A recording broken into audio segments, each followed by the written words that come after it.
Everyone. तो आज का जो हमारा टॉपिक है वो है जेनेटिक्स पे। जेनेटिक्स का ये सेकंड लेक्चर है। फर्स्ट लेक्चर में हमने पढ़ा था अबाउट मेंडल के बारे में, मेंडल ने जो एक्सपेरिमेंट्स किए हैं उसके बारे में। Before starting the lecture subscribe the channel. तो आज के इस टॉपिक में हम पढ़ेंगे जो जेनेटिक्स में जो इम्पोर्टेंट टर्म्स हम आगे पढ़ेंगे वो हम इस लेक्चर में थोड़ा बहुत डिस्कस करेंगे। फॉर एग्जाम्पल हम पढ़ेंगे जीन के बारे में। What is gene? ठीक है, ये भी एक इम्पॉर्टेंट टर्म है। तो जीन क्या है? Gene is the functional unit of inheritance. जो भी जनरेशन टू जनरेशन इनहेरिटेंस होती है, कैरेक्टर्स ट्रांसमिट होते हैं, किसकी वजह से होते हैं? जीन्स की वजह से। तो पहले इनको फैक्टर्स कहा जाता था। किसने कहा था? मेंडल ने कहा था। जब स्टार्टिंग में मेंडल ने काम किया था पी प्लांट पे, तो उसने देखा कि कुछ फैक्टर्स ऐसे रिस्पॉन्सिबल हैं जिसकी वजह से कैरेक्टर्स जो है ट्रांसफर होते हैं from parent to their offspring. फिर उसके बाद जोहानसन जो थे, जोहानसन उसी ने ये जो टर्म है ये कॉइन की, जीन। ओके, उसके बाद हो गई ये पहली टर्म। उसके बाद आती है दूसरी, एलील्स। एलील्स का क्या मतलब है? एलील्स का मतलब होता है जीन्स के दो फॉर्म, जीन्स के तीन फॉर्म, जीन्स के बहुत सारे फॉर्म। जब एक जीन बहुत सारे फॉर्म्स में होता है उसको उनके एलील्स कहा जाता है। फॉर एग्जाम्पल, अगर कोई प्लांट है उसमें दो एलील्स हैं, एक है डोमिनेंट, एक है रिसेसिव। ठीक है, डोमिनेंट और recessive. For example, this is T and this is T. ये जो है किसी प्लांट में अगर कोई कैरेक्टर शो हो रहा है तो उसको डोमिनेंट कहते हैं, और जो कैरेक्टर शो नहीं हो रहा है फिलहाल, जो दब के रहा है, उसको कहते हैं रिसेसिव। तो ये टी है, ये डोमिनेंट हो गया। ये जो स्मॉल टी है इसको हम रिप्रेजेंट करते हैं आर से। तो दो फॉर्म है जीन्स की, तो इसका मतलब दो एलील्स बन रहे हैं इस जीन के। ओके, नंबर थर्ड टर्म है होमोजाइगस जीन्स। इसका मतलब क्या हुआ? होमोजाइगस। होमोजाइगस का मतलब होता है जब दोनों जो एलील्स हैं वो सेम होते हैं। होमो मीन्स सेम सेम। जैसे ये टी टी, ये सेम है, ये होमोजाइगस है। टी टी रिसेसिव, ये कौन सा आया? ये हो गया रिसेसिव, और ये हो गया डोमिनेंट।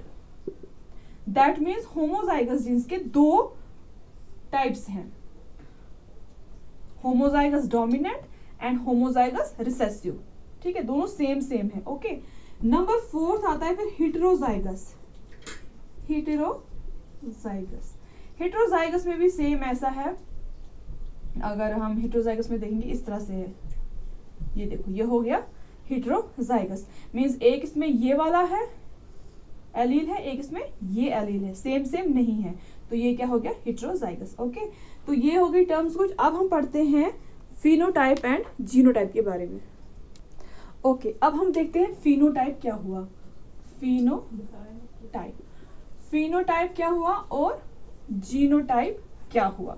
देखो, फिनोटाइप क्या होता है? जब आप किसी प्लांट को देखते हो, आप देखते हो कि जब आप कोई प्लांट देखते हो, आप देखते हो whether it is short, whether it is tall. अगर आप देखते हो ये टॉल है, दैट मीन्स आप फिनोटिपिकली आप ये लगाते हो अंदाजा, ओके इसकी जो फिनोटाइप क्या है, ये टॉल है। वो हो गया, हम एक्सटर्नल अपीयरेंस से जज करते हैं।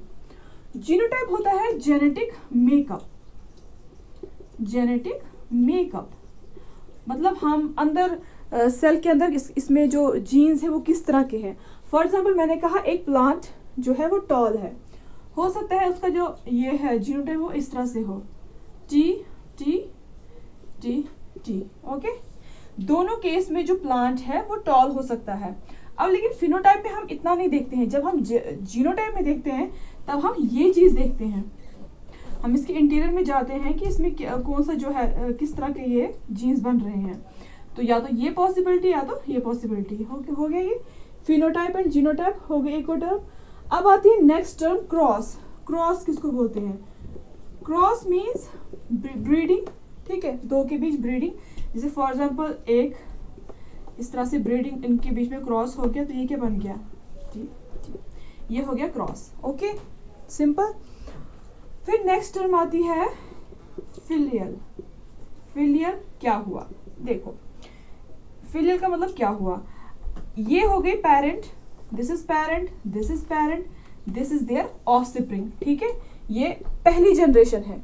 जब इन दोनों प्लांट्स के बीच क्रॉस हुआ तो पहली जनरेशन जो है ये बनी, इसको कहते हैं F1 जनरेशन, ठीक है। फिर जब इसको दूसरों के साथ क्रॉस किया जाएगा, जो दूसरी जनरेशन बनेगी उसको कहेंगे F2। तो ये जो जनरेशन जो बन रही है इन्हीं को कहते हैं फिलियल, ठीक है। F1, F2, F3 जितने भी आगे बनेंगे उनको फिलियल कहा जाएगा, ओके। अब हम नेक्स्ट पे आते हैं, what is Punnett square. Punnett square किसको कहते हैं? देखो ये इस तरह से स्क्वायर होता है, ये ऐसे, ठीक है। तो ये जो एक प्लांट है इसके इस तरह से जीन्स है और ये दूसरे प्लांट के साथ हम इसको क्रॉस करेंगे, तो इस तरह से इसकी नेक्स्ट जनरेशन बनेगी, इस तरह से, ठीक है। तो ये जो है these are the offspring, these are the parents. तो इस तरह से प्यूनेट स्क्वायर होता है, ओके। उसके बाद एक और टर्म आती है सेल्फिंग। सेल्फिंग का क्या मतलब है? सेल्फिंग का मतलब है कि जब ये ऑफस्प्रिंग्स जो प्रोड्यूस होते हैं इनके आपस में ही ब्रीडिंग करना, जो ये ऑफस्प्रिंग हुए इनके आपस में ही ब्रीडिंग करना, उसको कहते हैं सेल्फिंग, ओके। हो गया ये सेल्फिंग। फिर आती है term pure line. Pure line किसको कहते हैं? प्योर लाइन, प्योर लाइन का मतलब है जब हम सेम जो है इस तरह से हम होमोलॉगस जो है इनको, जो होमोलॉगस डोमिनेट है इनको हम क्रॉस करेंगे, तो तब लगभग 4 से 5 जनरेशन हमें इनको क्रॉस करना, ताकि हमारे जो रिजल्ट आएंगे बिल्कुल प्योर होंगे। हमारे जितने भी रिजल्ट होंगे उसमें सिर्फ जो जीन होगा वो क्या होगा? टॉल वाला जीन होगा, तब इसको प्योर लाइन कहते हैं, ओके। तो फिर उसके बाद आता है monohybrid cross, dihybrid cross, trihybrid cross.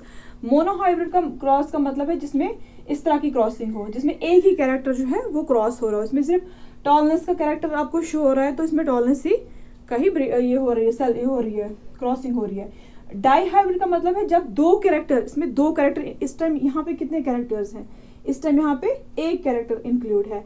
जब मैं इसमें दूसरा कैरेक्टर ऐड करूंगी, मान लो इसमें मैं ऐड करूंगी जो सीड का कलर है वो ग्रीन है, इसका कलर येलो है, तो दो कैरेक्टर इसमें इन्वॉल्व हो गए, दैट मीन्स इस टाइम ये डाईहाइब्रिड कहा जाएगा। जब इसमें 3 कैरेक्टर्स इन्वॉल्व होंगे, फॉर एग्जांपल जो फ्लावर की पोजीशन है वो एक्सिलरी है और जो फ्लावर की पोजीशन है वो टर्मिनल है, अब इसमें 3 कैरेक्टर आ गए, तो इस टाइम पे ये हो गया ट्राईहाइब्रिड क्रॉस, ठीक है। तो ये था आज का लेक्चर। इसमें मैंने आपको बताया कि जो इम्पोर्टेंट टर्म्स जो हम जेनेटिक्स में आगे पढ़ेंगे, मैंने इसी लेक्चर में बिल्कुल शॉर्ट फॉर्म में आपको समझा दिया। So thanks for watching this lecture and subscribe the channel.